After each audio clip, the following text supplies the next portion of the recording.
Assalamualaikum warahmatullahi wabarakatuh.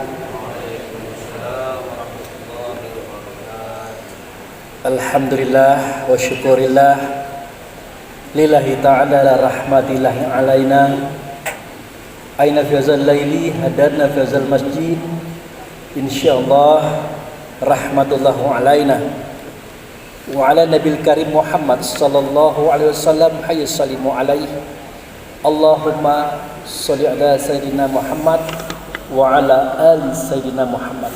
Amma ba'du. Yang saya hormati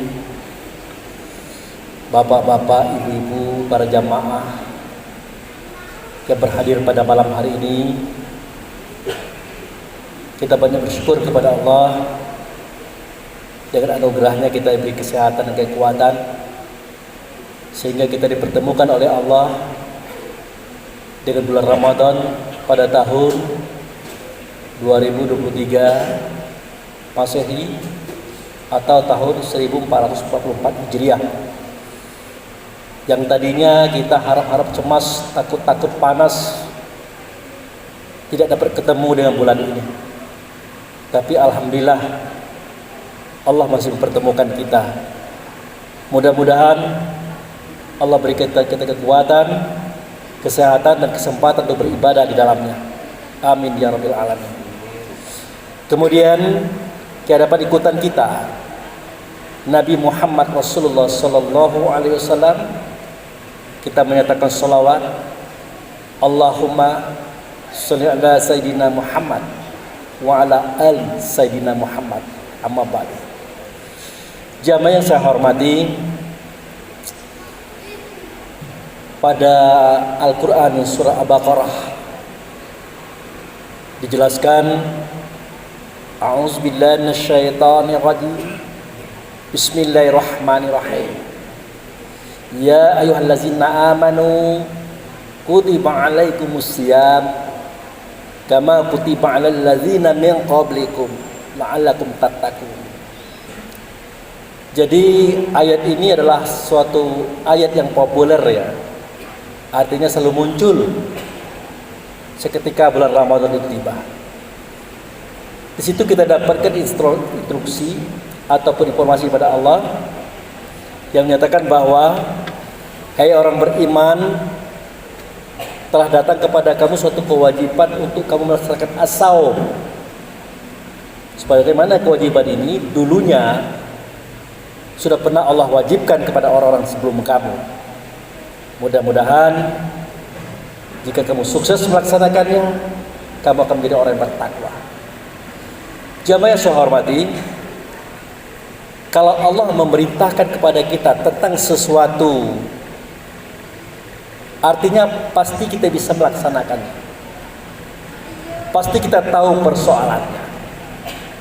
Seperti di situ ada kata as-shaum. As-shaum itu artinya menahan, memenjarakan, membelenggu. Jadi Allah menghimbau kita melalui Rasulullah, telah datang kepada kamu suatu momentum, suatu waktu, suatu kewajiban untuk kamu menahan, untuk kamu memenjarakan, untuk kamu membelenggu. Itu perintahnya begitu. Kalau kamu sukses, mudah-mudahan kamu menjadi orang bertakwa. Timbul pertanyaan, apa yang dibelenggu itu apa? Tidak tahu juga kita. Kalau tidak ditunjukkan oleh Allah dan Rasul, tidak mengerti kita. Ternyata as-shaum itu sama dengan arti memenjarakan, sama dengan arti membelenggu. Apa yang dibelenggu? Kata Nabi, iza ja'a Ramadan wa futihat abwabul jannah wa ghuliqati abwabun nar wa sufidatis sayatin. Kalau datang bulan Ramadan, maka dibuka semua pintu surga, ditutup semua pintu neraka, dan dibelenggu setan. Itu dia. Ternyata surat ya ayyuhallazina amanu kutiba alaikumusiyam itu kalimatnya memerintahkan kepada kita supaya kita membelenggu syaitan. Saya 1000 kali sayang, kita masih juga mengatakan syaitan itu gaib. Padahal Allah mengatakan tidak gaib. Rasul menyatakan tidak gaib. Nah, dari mana kita tahu? Coba kita lihat surat Yasin. Di situ dijelaskan oleh Allah dan Rasul, alam ahad ilaikum ya bani Adam, ala tabru syaitan, innahu lakum aduwwum mubin.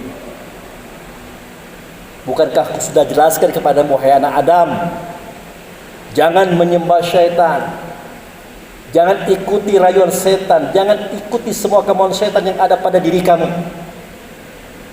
Sesungguhnya bagi kamu setan itu nyata. Jadi setan itu real, Bapak.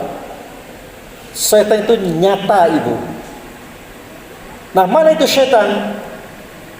Nah, seandainya setan itu gaib, tidak kelihatan, tidak terdengar, tidak mungkin Allah perintah kita membelenggunya. Ternyata sebelum kita berbicara setan, kita berbicara iblis dulu. Sebelum berbicara iblis, kita berbicara jin korin dulu. Apa itu jin korin? Jin korin adalah sifat yang tidak baik ada pada kita. Mulai pada sifat pantang kelintasan, tidak bisa melihat orang kaya sedikit, orang hebat sedikit, orang bersuh sedikit, timbul iri, dengkinya itu. Nah, itu sifat pantang kelintasan. Pantang kerendahan, pengen benar sendiri, pengen tinggi sendiri, pengen baik sendiri. Sudah itu pantang kurang, lah cukup lah banyak, masih ngambil punya orang. Kemudian pantang tersinggung. Jadi 4 sifat ini, pantang kelintasan, pantang kerendahan, pantang kurang, pantang tersinggung, kalau disatukan memunculkan sifat yang 10. Ajib, ria, takabur, iri, dengki, hasud, fitnah, tamak, loba dan sombong. 10 tambah 4 menjadi 14. Muncul 3 sifat, benci, dendam, dan menghancurkan. Jadi pada setiap manusia itu ada 17 sifat yang tidak baik. Pada setiap kita, dia ada, dia tersembunyi, dia terasa. Itulah jin korin. Ada pada kita semuanya. Nah, kalau masih iri dengki kepada orang, itu berarti jinnya baru mulai mengamuk. Nah, seketika dia bersuara, dia berkata, menceritakan orang tadi, mulai dia ngomong sini, ngomong situ. Wah, orang itu kenapa ya? Kok mobilnya ganti-ganti? Perabotnya bertambah terus, macam-macam dan sebagainya. Jangan-jangan dia korupsi. Nah, kalau sudah seperti itu, bahasa yang muncul, dia tidak tersembunyi lagi, tapi sudah nyata dalam bentuk suara dan kata. Itulah iblis. Itu iblis. Nah, seketika dia berkeinginan ingin menghancurkan orang tersebut, merusak orang tersebut, baik itu secara moral ataupun material, kalau itu dia lakukan, maka itulah dia syaitan. Maka syaitan itu jelas adanya. Mana setan, mana iblis, mana jin, ya ada pada kita. Seketika kita melakukan kehendak jin, kehendak iblis dalam kehidupan kita, maka setan itu nyata. Pada siapa nyatanya? Pada diri kita masing-masing. Nah, itu yang Allah perintahkan. Pada bulan Ramadan ini, pada bulan pembakaran ini, mohon kata Allah, kamu belenggu dulu setan-setan kamu itu. Kamu belenggu dulu. Kenapa sedemikian? Kalau setan sudah dibelenggu, maka neraka tertutup. Kalau neraka tertutup, maka surga terbuka. Nah, begitu rumusannya. Jadi jangan kita pikir datang bulan Ramadan, surga dibuka oleh Allah, neraka ditutup oleh Allah, setan dibelenggu oleh Allah, sementara maksiat bulan Ramadan bukan berkurang tapi menjadi-jadi. Nah, itu intinya jemaah yang saya hormati. Oleh karena itu, mulai dari besok hati-hati. Kita tidak makan, tidak minum, tidak bertemu suami istri di siang hari, itu baru tandanya berpuasa. Belum puasa itu baru tandanya. Tandanya itu saja kita langgar, membatalkan puasa. Apalagi kalau puasanya kita langgar, membelenggunya kita langgar.